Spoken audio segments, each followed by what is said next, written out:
What can I say about Sheikh Yasir Qadhi's illustrious career that hasn't already been said about the Hindenburg? And it's very clear to you and to every single very advanced student and specialist that the standard narrative has holes in it. That's what I'm going to say. The standard narrative does not answer some very pressing questions. Sheikh Yasir Qadhi and Muhammad Hijab are in a race to see who can destroy Islam the fastest, and they're both winning. Dr. Qadhi, the Usain Bolt of wrecking the Quran, just decided to celebrate Christmas on Thanksgiving by giving us another 27 ways to refute his religion. His Christmas on Thanksgiving Day gift is titled Library Chats Number 10, Responding to Jay Smith and David Wood on the Holes in the Narrative Controversy. There are some typos here. It should say Library Tantrums Number 10, whining about Jay Smith and David Wood in this Holes in the Narrative conniption. The ever-boastful Dr. Qadhi declares that he lays the smackdown on Islamophobes and Christian missionaries, and he invites viewers to like, comment, and share, although it's hard to comment since he already blocked comments. Now, it is Thanksgiving, and as thankful as I am for Dr. Qadhi's generous gift, earlier today I deep-fried 2 turkeys, which my wife had injected with Creole spices. I ate half of one immediately, but I want to eat another half, so I'm just going to present one refutation in this video. But I'll have plenty of other refutations in the coming weeks, starting tomorrow. Today's refutation, in short, is that Dr. Qadhi has declared that we can completely dismiss his prophet and his religion due to the disgusting behavior of his prophet. We can simply look at Muhammad and proclaim, without ever examining the arguments of Muslim apologists, that this man cannot be a prophet of God. How did Dr. Qadhi relegate his prophet to the trash heap of history? Let's find out. In his response to my claims, Dr. Qadhi makes no attempt to actually refute anything I've ever said. Instead, he presents one long ad hominem. As for David Wood, I could not even bear an hour of his lectures. Forget about being an academic. I mean, obviously, it's very clear to anybody that he does not have an iota of knowledge of Arabic, of the script of the Arabic, of qira'at, of ahruf, of ulum al-Quran. Forget all of that. Dr. Qadhi is correct in that I'm not an academic in the area of Islamic studies. I do have a PhD and 2 master's degrees in philosophy, which Dr. Qadhi would say is irrelevant because he believes that the only people who can even discuss the preservation of the Quran are academics in the field of Islamic studies. But I would argue that philosophy is a perfect background for these discussions because, at the end of the day, philosophers specialize in examining arguments.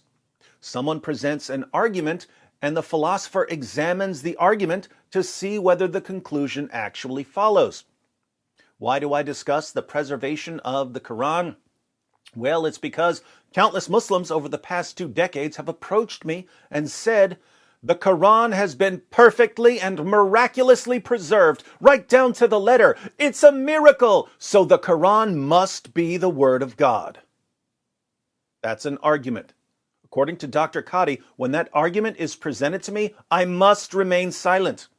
I can't critique the argument in any way, or I'm overstepping my bounds. If you think I'm exaggerating here, just watch his video. He insists that only academics are allowed to criticize the claim that the Quran has been perfectly preserved.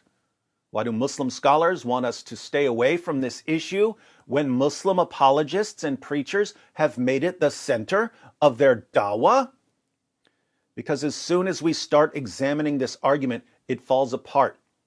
The argument from perfect preservation is so incredibly stupid that if philosophy professors weren't concerned about being labeled Islamophobes, they would use this argument as a paradigm example of a stupid argument. But again, Dr. Qadhi doesn't want to respond to any of my actual claims. He simply wants to dismiss them. Carry on, Dr. Qadhi. The fact of the matter is that I simply could not listen to him because if you haven't, then please don't. How does one put this? I mean, I have rarely come across somebody who is more vulgar, vile, foul-mouthed, noxious, repugnant, depraved excuse of a preacher.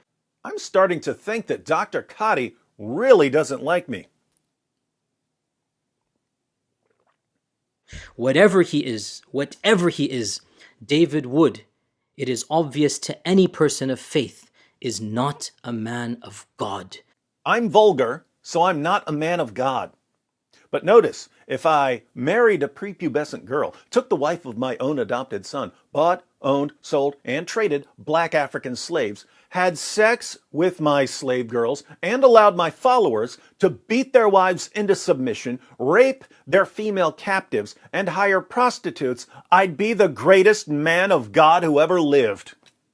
Welcome to the perfectly functioning moral compass of Sheikh Yasir Qadhi. Nobody who has an iota of humility in front of his Creator, nobody who wishes to claim to follow any prophet of God would ever be so vulgar as this particular individual. Now, what does he mean when he says I'm vulgar? I've posted well over 1,000 videos, and many of you have been watching me for years. What sort of vulgar language do I use? I don't curse, so what's he talking about? What Dr. Qadhi means is that when I'm telling people about the disgusting things that his fake prophet did, I don't sugarcoat the issues. When the Muslim sources say that Muhammad walked around covered in semen, I say that he walked around covered in semen. When the Muslim sources say that Muhammad sucked on the tongues of little boys, I say that he sucked on the tongues of little boys. And I will not hesitate to say what a sick freak Muhammad was, according to Islam's most trusted sources. That's too vulgar for Dr. Qadhi. But Dr. Qadhi made one of his famous Qadhi blunders. He made a rule. Recall what he said. Nobody who has an iota of humility in front of his Creator, nobody who wishes to claim to follow any prophet of God would ever be so vulgar as this particular individual. No man of God would ever speak in such a vulgar fashion. Based on the authority of Dr. Qadhi, we can now conclude that Muhammad and his companions were not men of God. Dr. Qadhi is aware of the hadiths where Muhammad ordered his followers to tell certain people to go and bite their fathers' penises. There's a good discussion of this on the Muslim website, Islam Q&A. I'll link to the article in the description box. It was narrated from Ubay ibn Ka'b that a man boasted in an ignorant manner of his tribal lineage, so he told him to bite his father's male member, and he did not use a metaphor.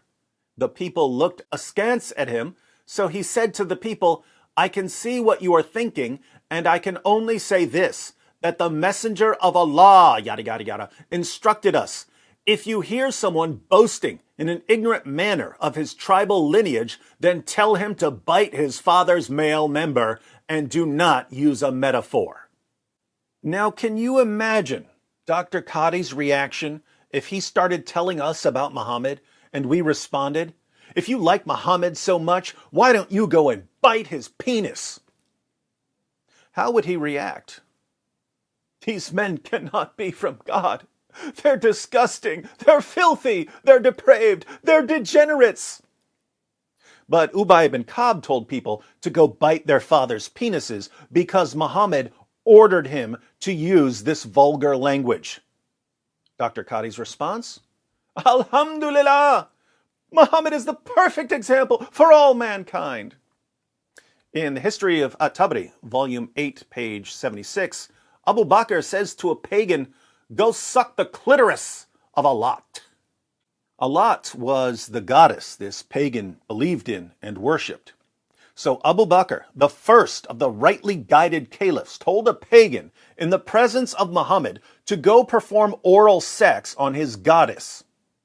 Can you imagine Dr. Qadhi's reaction if he went to my channel and found a video of me telling him to go perform oral sex on Allah? Telling a pagan to go suck Allah's clitoris would be like me telling Yasir Qadhi to go lick Allah's balls. What would he say about me?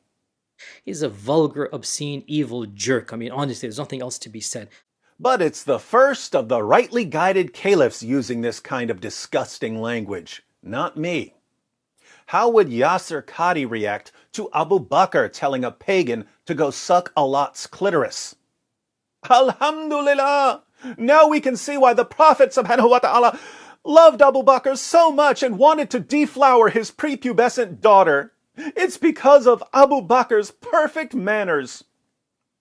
Since we're not hypocrites, we can't let Sheikh Yasir Qadhi change the rules whenever it's convenient for his religion. According to Sheikh Yasir Qadhi, anyone who uses the sort of language I use cannot be a man of God. But Muhammad and his companions used language that's far more disgusting than anything I would say. Hence, Muhammad and his companions were not men of God. I don't make the rules, I just enforce them. But Dr. Qadhi isn't done. He's going to lecture us about Jesus and Christianity, which is odd because Dr. Qadhi only allows academics in the field of Islamic studies to talk about Islam. He's not an academic in anything related to Christianity, and yet he loves to talk about it. And the fact is, as everybody knows, that you will find, generally speaking, humility amongst the followers of Jesus Christ. The Quran itself mentions this. You will find, a compassion. You will find a glimmer of the manners of Jesus Christ. And both Muslims and Christians agree that Jesus Christ was a loving, compassionate, humble, caring person, somebody who everybody around him loved.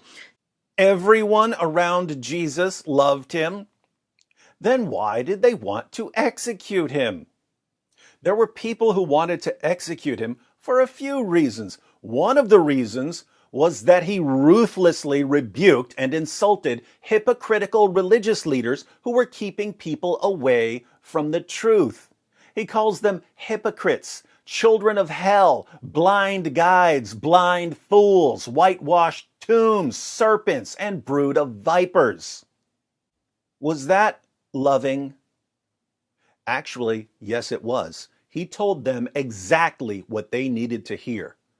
And even if they didn't listen, it was exactly what the people around him needed to hear about hypocritical religious leaders who were keeping people away from the truth.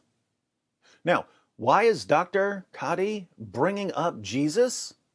To condemn me for exposing Muhammad, the ultimate example of a hypocritical religious leader who kept people away from the truth. Interestingly, Dr. Qadhi has already repeatedly exposed himself as a hypocritical religious leader. We can't talk about Islam, but he can talk about Christianity. We're only allowed to speak respectfully of Muhammad, while Muhammad and his companions could use extremely vulgar language. So, following the example of Jesus, I could be blasting away at Yasir Qadhi right now. But I'd rather just go after his prophet. This person, David Wood, claims to be preaching the gospel of Jesus.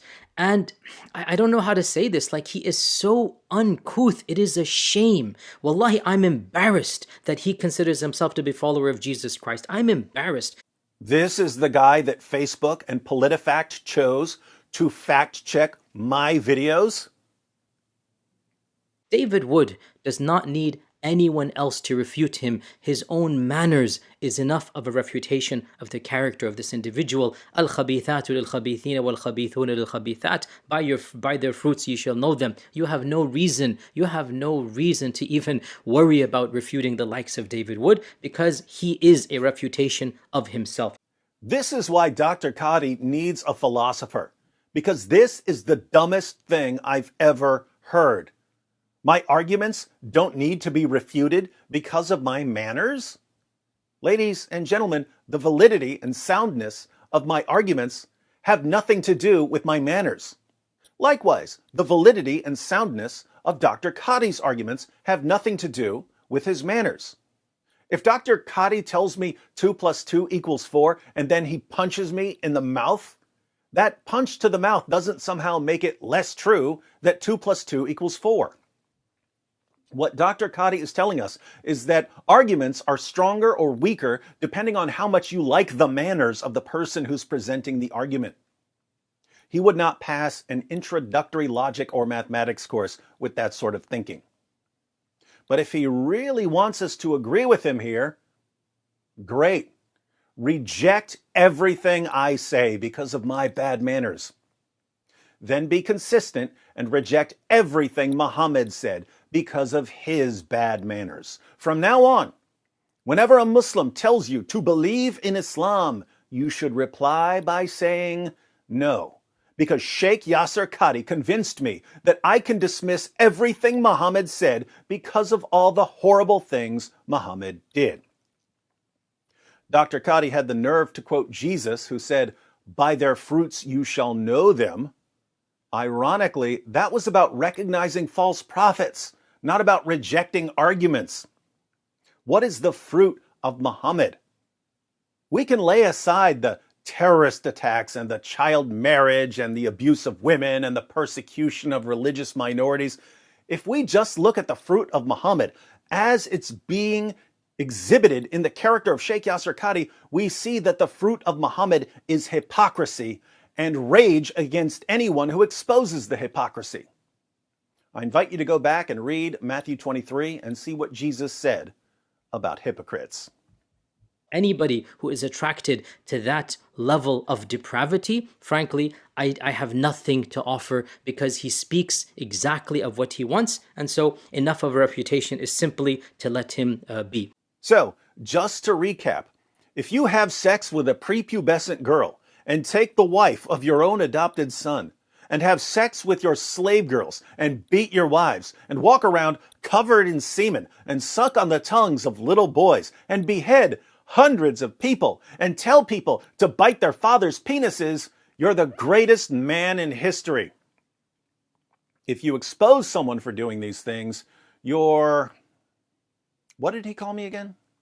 He's a vulgar, obscene, evil jerk. I mean, honestly, there's nothing else to be said.